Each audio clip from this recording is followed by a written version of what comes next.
Hi hello welcome back to our channel. ఈరోజు వచ్చేసి కొబ్బరితో sweet చాలా టేస్టీగా ఉంటుంది.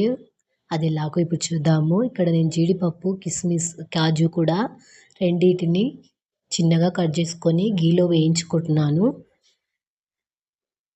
ఇలా వేయిన తర్వాత చివర్లో కిస్మిస్ కూడా వేసుకొని వేయించుకుంటున్నాను మంచిగా.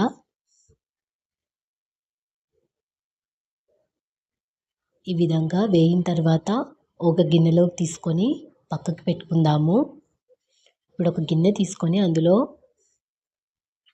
కొన్ని పాలు పోసుకోవాలండి. నేను ఇక్కడ చిన్న గ్లాస్తో ఒక గ్లాస్ పోసుకున్నాను.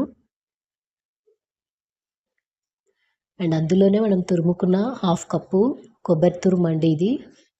పాలు మసిలిన తర్వాత ఈ కొబ్బరిని వేసి మంచిగా ఉడికించుకోవాలి, మెత్తగా అయ్యేంత వరకు కూడా. మంచిగా ఉడికితేనే టేస్టీగా ఉంటుంది. అలాగే 1 స్పూను నేను ఇక్కడ షుగర్ కూడా వేసుకున్నాను. చాలా మైల్డ్గా ఉంటుందండి స్వీట్. మీకు కావాలనుకుంటే 2 స్పూన్స్ కూడా షుగర్ వేసుకోవచ్చు. నేను ఇక్కడ కొంచెంగానే ప్రిపేర్ చేస్తున్నాను.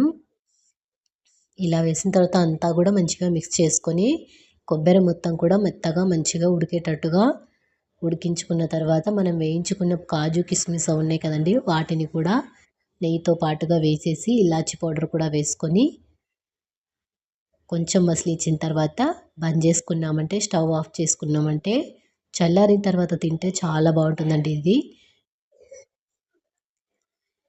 ఒకసారి మీరు కూడా ట్రై చేయండి. ట్రై చేసి కామెంట్ చేయండి.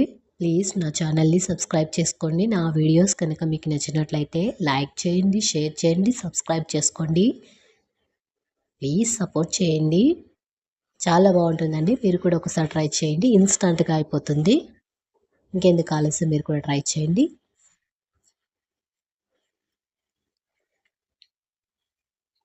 చాలా బాగుంటుందండి. ఇన్స్టంట్గా ఇంటికి ఎవరైనా చుట్టాలు వచ్చినప్పుడు చాలా ఈజీగా చేసేసుకోవచ్చు. మీరు కూడా ట్రై చేసి కామెంట్ చేయండి. ప్లీజ్ సబ్స్క్రైబ్ చేసుకోండి, లైక్ చేయండి, షేర్ చేయండి. Thank you.